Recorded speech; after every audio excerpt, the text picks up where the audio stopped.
Hi friends, Mahanadi இன்றைக்கி என்ன நடந்துச்சுன்னு பார்க்கலாம் வாங்க. அப்படியே விஜயும் காவேரியும் சந்தோஷமாக வீட்டுக்கு வந்துடுறாங்க. கொடைக்கானலேருந்து தாத்தா கிட்ட ஃபோட்டோஸ் எல்லாமே காமிச்சு நல்லா சூப்பராக பேசிகிட்டு இருக்காங்க. அதுக்கப்புறம் ரூமுக்குள்ளே வந்துடுறாங்க.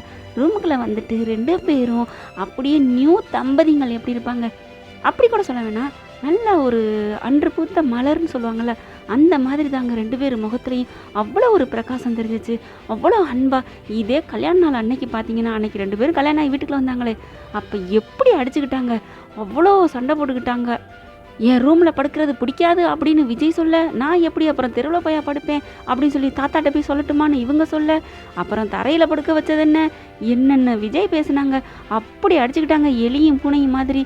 ஆனால் இன்னைக்கு பார்த்தீங்கன்னா அவ்வளோ அந்யோன்யமாக நல்லா இருந்துச்சுல காவேரி நம்ம கொடைக்கானலில் அப்படிங்கிறாங்க இவங்க. காவேரி ஆமாம் ரொம்ப சூப்பராக இருந்துச்சு, என் சொந்த ஊர் இல்லையா அப்படின்னு இவங்க சொல்கிறாங்க.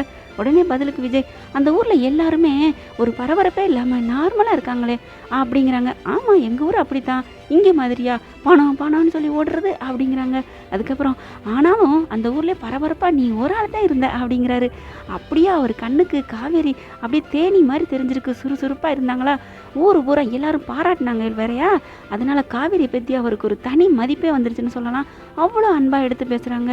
நீ என்ன பண்ணிக்கிட்டு இருந்த அப்படிங்கிறாரு காவேரியை பார்த்து. இல்லை தாத்தாட்ட ஃபோட்டோஸ்லாம் காமிச்சேன், ரொம்ப சந்தோஷப்பட்டாங்க. தாத்தா கொடைக்கானலுக்கு கூட்டி போறேன்னு சொல்லியிருக்கேன், அவங்களும் சரின்னு சொல்லியிருக்காங்க அப்படின்னு காவேரி சொல்கிறாங்க. சரி சரி போயிட்டு வாங்க ரெண்டு பேரும் அப்படிங்கிறாங்க. குளிர் முடியட்டும், கொஞ்சம் வெயில் காலம் வந்ததுக்கப்புறம் கூட்டிகிட்டு போகிறேன் அப்படிங்கிறாங்க. அதுக்கப்புறம் ரெண்டு பேரும் போத்திக்கிறாங்க.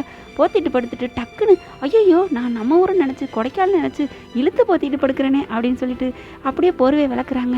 உடனே நம்ம விஜய் என்ன சொல்கிறாங்க, ஏன் ஏசி போடட்டுமா குளிரணுமா அப்படின்னு சொல்கிறாங்க. அடாடா டேய் எங்கேடா இருந்தீங்க, என்னடா இவ்வளோ பாசமாக இருக்கீங்க அப்படின்னு தோணுதுங்க நமக்கு.